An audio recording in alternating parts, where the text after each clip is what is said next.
right, here we go. We're going to start this again. It keeps happening. This is third time's the charm. So, as we know, the rapture did not occur, and a lot of us were looking for it to happen in the past couple of days, and it didn't. And is that disappointing? Yes. Is it life changing? Yes, but not in the way that you would think. We need to be looking even more so now, because any calculations, any of the scientific principles that were used to come up to the Feast of Trumpets for this year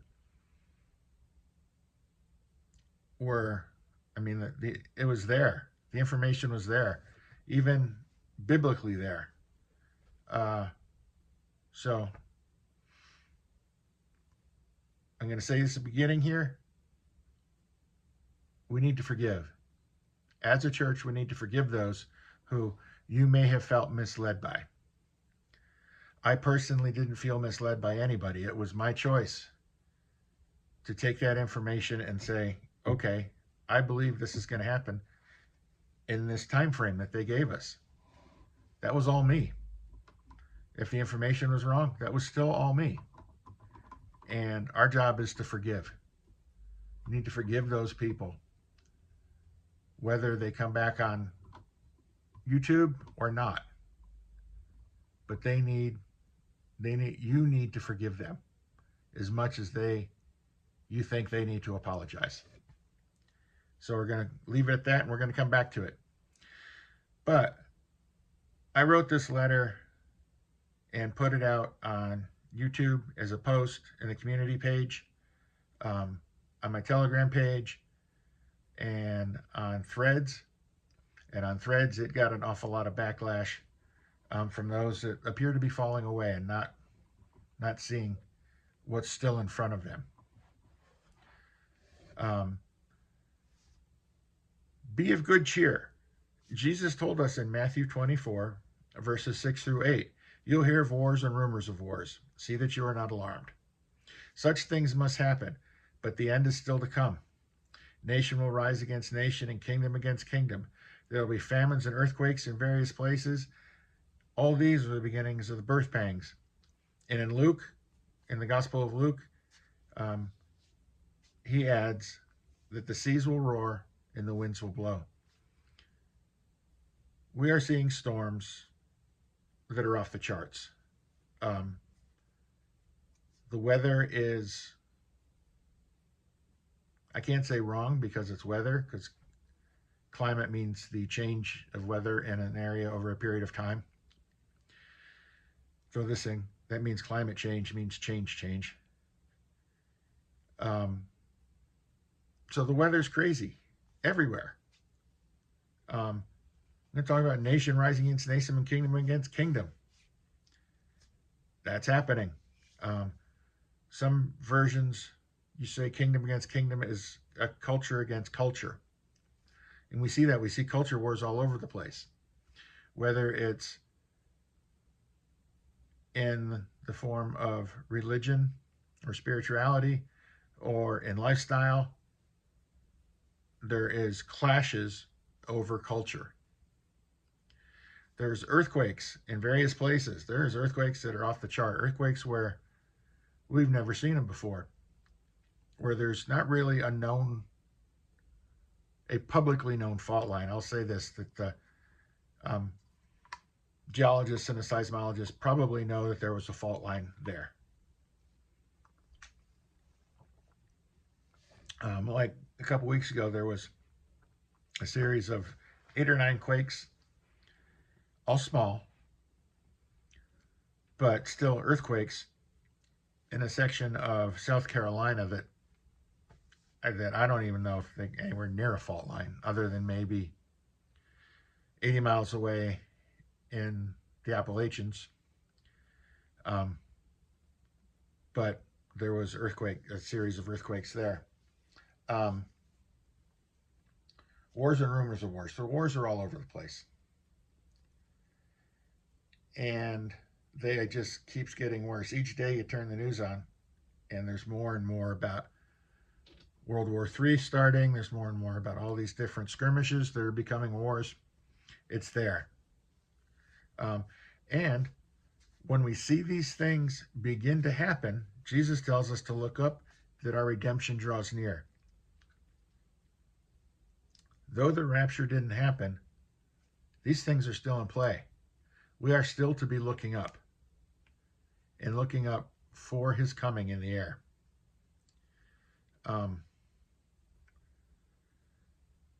We're also looking right down the barrel at Jacob's trouble, which is the tribulation period, when the first four seals are broken.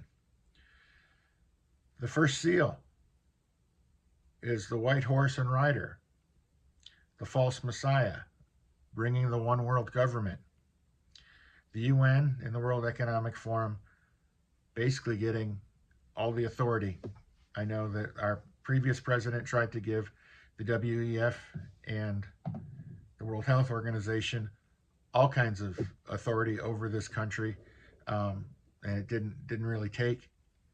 But countries are going more and more towards not wanting to rule themselves sovereignly, but to turn it over to the UN. I'm not saying the UN is going to be the one world government. I don't believe it is. I think it's going to be a starting point, and the one world government is going to come out of that. But that's all in place, and it looks like the demonic AI world is going to be a big part of that, because they keep building these data centers. And in a discussion at physical therapy the other day, I learned that some of the areas that are having water shortages are having water shortages because the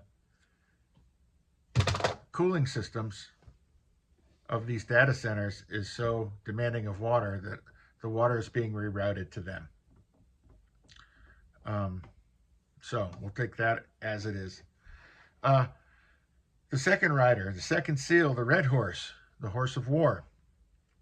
We have Russia and Ukraine, which explodes into Russia against NATO, which, from the Russian side of things, that is China and Iran and North Korea, along with Russia. Then we have China and Taiwan. We've got Cambodia and Laos now stirring things up together. North Korea and South Korea. North Korea is involved in the other stuff. India and Pakistan. I don't know where that's going, but Pakistan signed an agreement with one of the Arab nations that's like the NATO pact, where if you hit one of us, you hit all of us. Got that little battle in Armenia and Azerbaijan that just won't go away. We got Nepal fighting its own government. And I said earlier, if you riled up the Buddhists enough that they're going to riot, something's off. All of the Middle East against Israel, a lot of Europe against Israel, the U.S. against the BRICS nations, the U.S. against Venezuela, Venezuela being supported by Iran and Russia. It's all meshing together, and it's all waiting for that seal to be opened. And one thing in that, when the second seal is open, it says that this rider will take peace from the earth. And even with all of what's going on now, there is still a relative peace on the earth. You can still go and do what you want to do. You're still safe in your hometowns. But when that peace is taken from the earth, when that seal is open and all these wars happen simultaneously, that's when it's going to happen. The economic collapse, or the black horse and rider. The They keep telling us that the U.S. economy is on the verge of collapse. France just collapsed. Russia is not doing well. They've put so much money and effort into fighting the Ukraine, and their the government's supporting them. Many other countries, it's not working. They're trying to get the BRICS nations are trying to get that up and running so that they can take down the dollar. The nations that are supporting the dollar are trying to take down BRICS. It's all there. The pale horse disease, since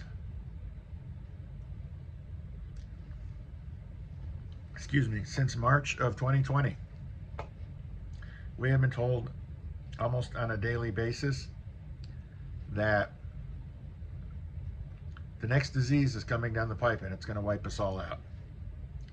So we've got that. So we're looking at Jacob's trouble. We're looking at the first 4 seals being opened, and we can see the shadow of it all right here, right now.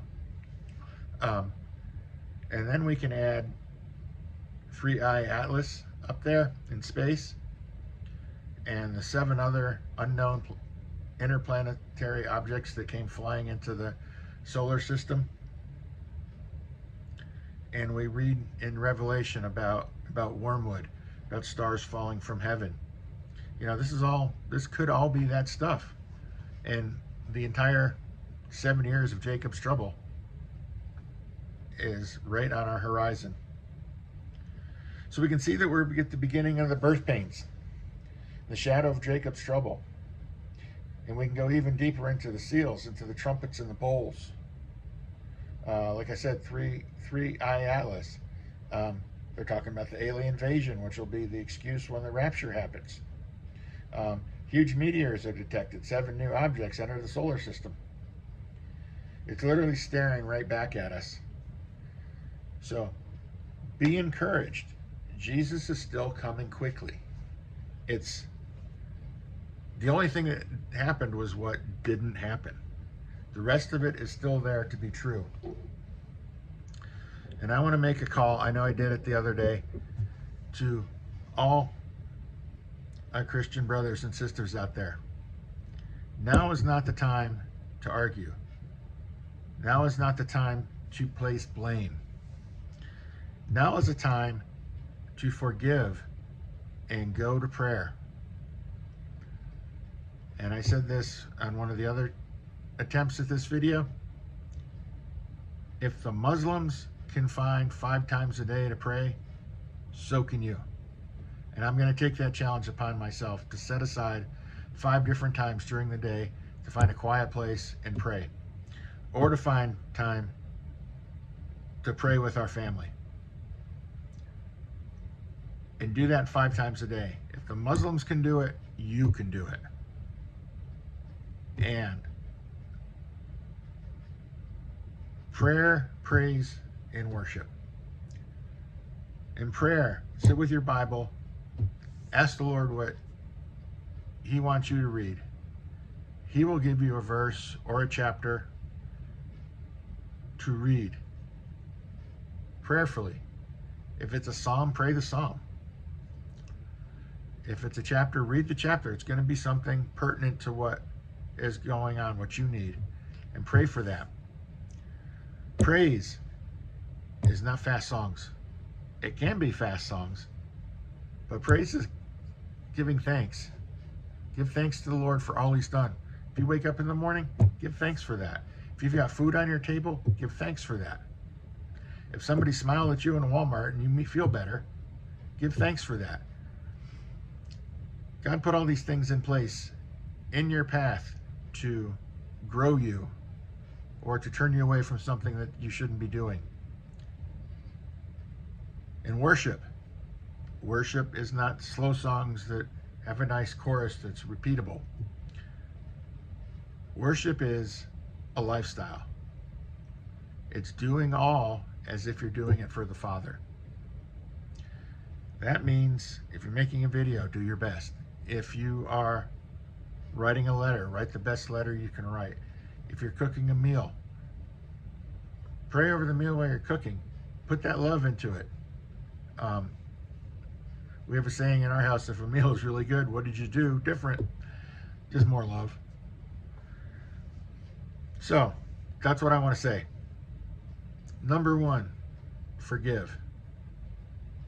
Number two, set aside times to pray. A couple weeks ago, or a couple videos ago, I talked about Daniel. Daniel's prayed 3 times, as was per the tradition for his Jewish upbringing.